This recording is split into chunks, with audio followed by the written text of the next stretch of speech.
Garrett Blevins here. I'm going to talk to you today about powerlifting programming. I did a series, I think a couple years back on powerlifting programming under a linear periodization model. Those are some good videos with some good information in them, but this is going to be a little bit different. This series is based around some of what I've learned about programming over the last couple of years, as well as presenting a philosophy or a methodology of training that I think is very conducive to progressing quickly in strength training, getting both stronger and bigger as fast as possible. There's a number of ways to do that. A lot of it comes down to personality, but one of the most popular programs, and many of the programs for beginners that are out there, function with the terms of novice, intermediate, and advanced. So, what do those mean? Novice, intermediate, and advanced. Well, the way I'm going to use those terms is a little bit different than you may have heard them in other programs. For example, in starting strength, a novice is somebody who can progress pretty much every workout or every other workout. And they can go through what's called linear progression, which is not linear periodization. Linear periodization is something where you take a whole microcycle and you lower rep ranges throughout and you increase intensity throughout. That's linear periodization. All good programs have some form of linear periodization in them, though it may undulate a little bit more as you get more advanced. But linear progression is very simple. It's just where you add weight to the lifts that you did in the last workout, every workout.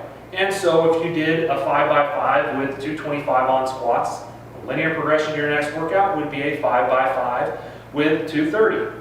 I think that using linear progression for a novice is extremely appropriate. The reason why is because when you start strength training, your gains come not so much in building muscle, but from neurological adaptation.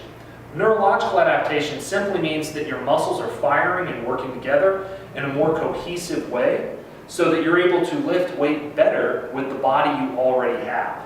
Therefore, a novice program is primarily geared at maxing out or at least getting your neurological adaptation through its beginning gains. And there are beginner gains to neurological adaptation where you just get better just because.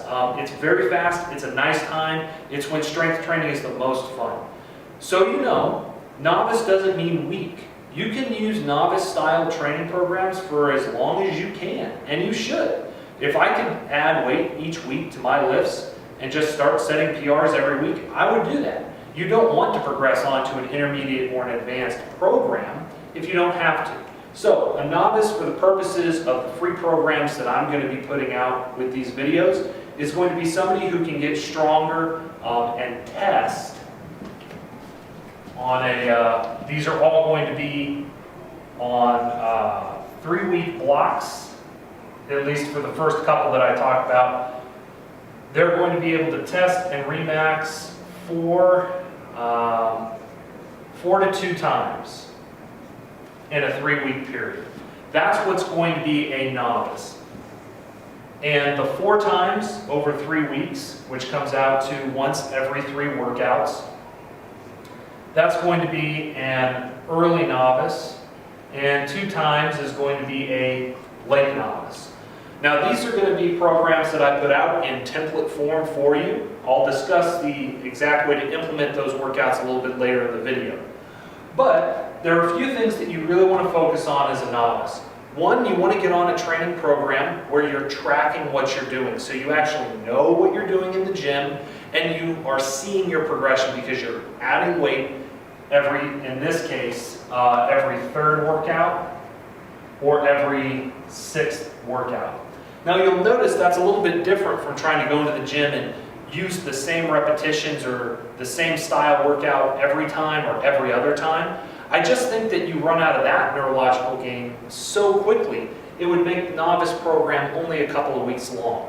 This way, you're staying in a novice phase maybe for a couple of months, and maybe longer, maybe shorter. It just depends on where you're at in your own training, if you've had training or experience in sports before, or if you're an entirely untrained person who has spent their whole life, at a desk. It's going to change the way that you respond to training. In any case, the primary purpose of this phase is to, 1, start using a program, which is to say that you are tracking your progress, which is extremely important. And the second is to work on your form. It is extremely important for those two things to be happening when you start trying to gain strength and size. Form is incredibly important as what your programming is. To a lesser degree, and I'm going to put this a little bit more in the intermediate phase, I'm going to talk about these as priorities. Your third priority is going to be nutrition. Nutrition is also very important for sport performance.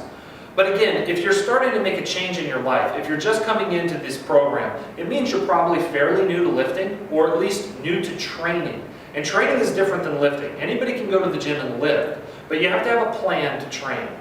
And so nutrition is just another thing that you're going to be doing in your life that's different from what you're doing already. You don't want to overload yourself. That's going to set you up for failure. Change a few things at a time. The first thing and the easiest thing that you can do by far is download this free program and start running it and tracking your numbers. It's as simple as getting the Excel sheet on your smartphone, taking that phone in, you're probably already listening to music on it, and writing in the numbers so that you are tracking what you're doing in your training. This program tracks volume, but it also, the most important thing for linear progression is you know what weights you did in your last workout or your last workout of that type, and you know what to do the next workout. It's that simple. A little bit more difficult is work on your form, because it's not something, even if you film your lifts, that you're going to really be able to do for yourself, because you don't probably know what proper form looks like. Now, neurological adaptation is going to happen during this period, and you're going to increase your ability to lift heavier weights. But the heavier the weight gets, the more increased your probabilities are for injury. Now, let me be clear. You still have a very low possibility of injury when you're first starting out with lifting, because you're not using very heavy weights, even if you're increasing at a fast rate. If you're squatting with 95 pounds on day one, and then by the next 2 or 3 weeks you've gone from 95 pounds to 135, percentage-wise, that's a very large increase on your squat. But as far as absolute weight, you haven't increased your weight that much, and you're probably not going to get horribly injured. You're not going to blow out your knee, for example, with 135. You might strain a part of your back or something if you're doing really bad lifting, but in general, you're going to be pretty safe. I don't want to discourage you from starting a program. But it is important to, as you are gaining strength, work on your form. One, because that's going to have your muscles working properly, and you're going to be training the muscles in the right way. It's very important not to just go through the motions, but to go through the motions properly. So, form is very important. For that, first off and foremost, the easiest thing that you can do is look at other lifters who are lifting well. Go to YouTube, type in powerlifting world records, and look at how the people who lifted the most weight lifted the most weight. It's free, it's something you can do to study and learn on your own. If you want to have somebody coach you on your form, I'm more than happy to do that, and as part of these programs there will be a subscription to a form that you can sign up for. But you don't have to sign up, it's your call. It's about what you want to do. And again, the point of this is not to get your money. The point of this is to help you succeed in gaining strength and size. And there are ways to do that for free. It's just harder. In my life, I didn't have a coach that taught me how to use proper form for the power lifts for the first 2 or 3 years that I was lifting. If I had, I may be further along than I am right now, but I wasn't ready to make that commitment. Instead, I did what I just explained to you. I went to YouTube, I found the best lifters, and I started learning from all of the free information that's out there. It is out there. A lot of it's on my channel. You can go to Super Training. You can look at Chris Duffin's work. You can look at Kelly Starrett and Mobility WOD for mobility drills or pain management. There's all sorts of free resources out there if you want to go find it. But if you want me to help you with that, I'm more than happy to. There'll be information down below with a link to the website where there's more information on how you can do that as a novice. Regardless, form is very important. Figure out a way to work on your form as you're lifting from the very start. Don't do things wrong. If you do have a minor injury, it's only going to discourage you from continuing to gain strength and size. Now, for an intermediate program, the time in between testing is going to get longer and longer. It's because you're going to have to build more before you test your strength. Really what you're testing in the novice phase is, again, that neurological adaptation. Now, there's still neurological adaptation going on even as you move through that into the intermediate phase. But you get a diminishing returns. Here's what I mean by that.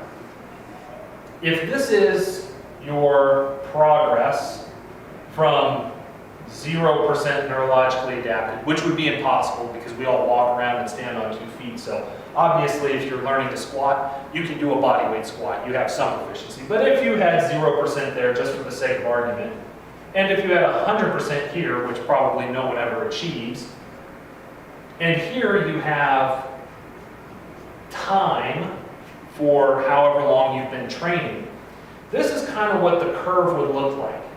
You would, at the very beginning, have a steep increase in your neurological adaptation. But at some point, that starts to level out and get very flat as you approach 100%. 100% being that your muscles are so primed and prepared to lift heavy 1-rep maxes that they couldn't be more primed and prepared to fire in unison and to be used to produce maximal force. That would be 100%. And as you get closer to that, as you move through your training, you're going to have diminishing returns. You're going to be putting in all this effort and getting a much smaller result. That's why so few people make it to the elite levels and totals in powerlifting. One is the genetic side of things, but the other is that it takes a long time because you're going to have to start scraping and trying harder and harder for those gains. Your microcycles are going to get longer and longer. This microcycle, I suppose I should actually call it, even though it's short, the 3 weeks is the macro cycle, and the A, B, C, A, B, C order of workouts, if this is week 1 and this is week 2, you would be doing a ABC where you test on day C, and then you do ABC again, another test on day C where you're going through a linear progression. This is an extremely short 3-workout microcycle. That's very quick. But as you progress in your training, you're not going to be able to run it that way anymore. So let me talk a little bit. I'll erase some of this so we can talk about intermediate training. So on the novice program, so you know, and again, you don't have to write all this down, just download it. It's already in there, but so you know what it is. The early novice program is for week 1, day 1,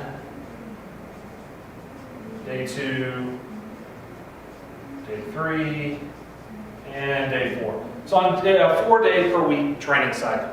That can be adjusted. Again, if you want help adjusting that or if you want coaching, there's information in the links below. But you can adjust the template however you need to. If you need the workouts to go into 3 days, then you would just adjust and change the way you do your microcycles a little bit. If you wanted to work out 5 days a week, you would just split up these days a little bit. So you could have 5 of them. So you can do that on your own. You don't need to pay for someone to do that. It should be pretty easy for you to do. But anyways, week 1, day 1, you're going to do workout A. Day 2, workout B. Day 3, workout C.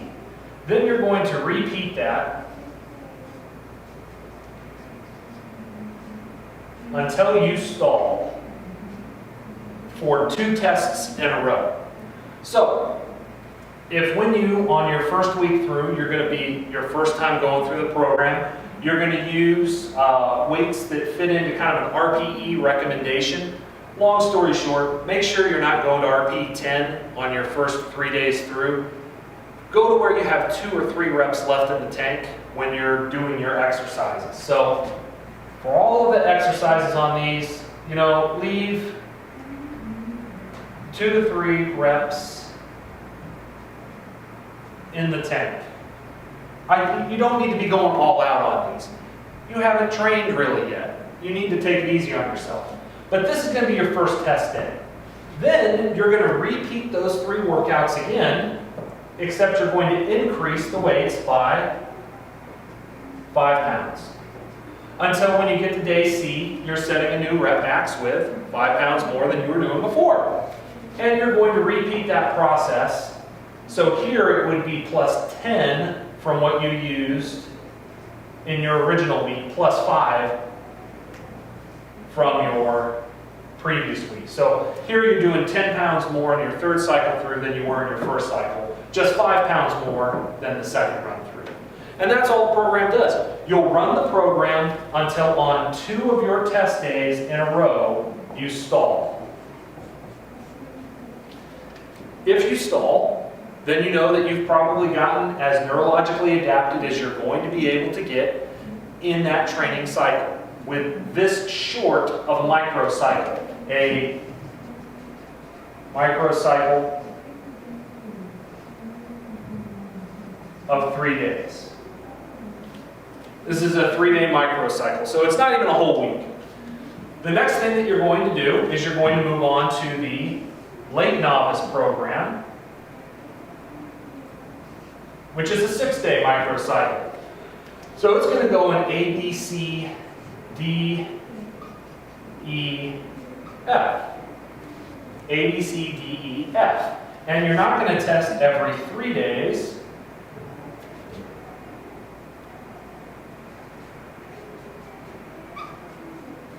You're going to test every 6 workouts, which is once every 1.5 weeks. So you're going to have 2 tests in a 3-week block. And you'll run that until, for an entire 3-week period, or again, 2 test days, you stall. So if you stalled out on both of those days and were unable to set rep PRs, because all of this will be reps, it will not be singles, then you'll move on to an intermediate program. The intermediate program, I'm not going to write it all out up here. It's actually still in production at the time of making this video. But the intermediate program is going to have 2 components to it. But, as you've probably guessed, it's going to just be a longer microcycle. So, and sorry, I should have been more specific. It's not every 6 days, it's every 6 workouts. Or 3 workouts. This is the early novice, this is the late novice. But we're also going to have an early intermediate and probably an intermediate and maybe even a late intermediate. I haven't decided on these yet, those are the ones still in production. But the early intermediate will probably be 1 test every 3 weeks. And so it will be kind of, as you have seen, instead of 4 tests, 2 tests, now we're at 1 test. And from that point on, training is going to start to get a little bit further out. The reason why you can kind of do this sort of close testing in these early phases is, again, it's that neurological adaptation.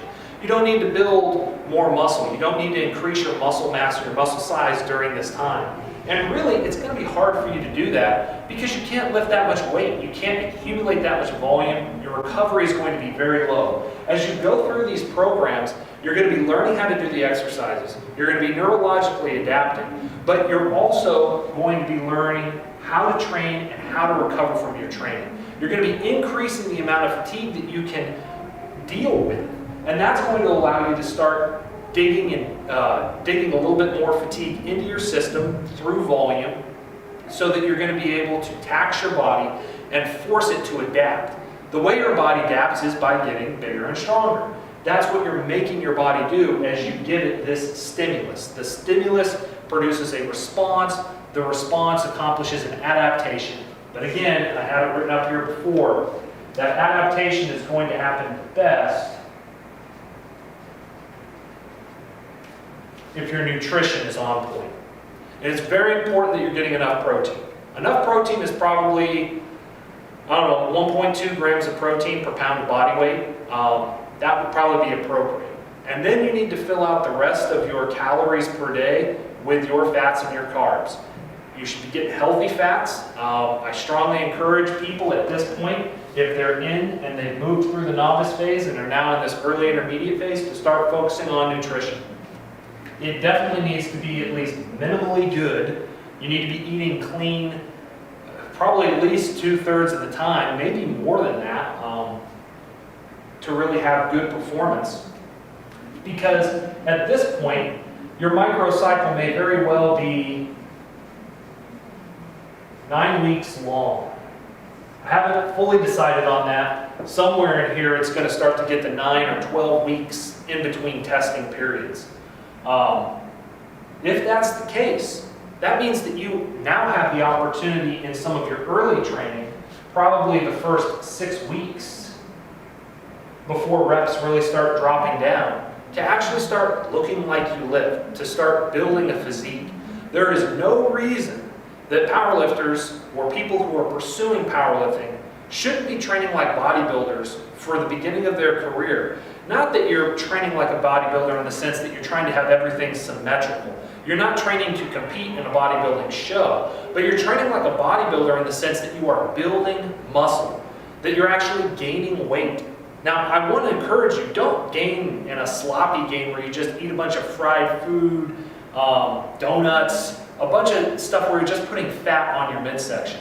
Feed your body, fuel it with good fuel so that you can actually build a body that's capable of lifting heavier weights. You're probably watching this video because you want to be bigger and stronger.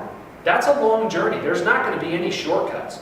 But don't cut your own progress out by not focusing on things like nutrition. And again, by the time you reach this point, you're already used to training.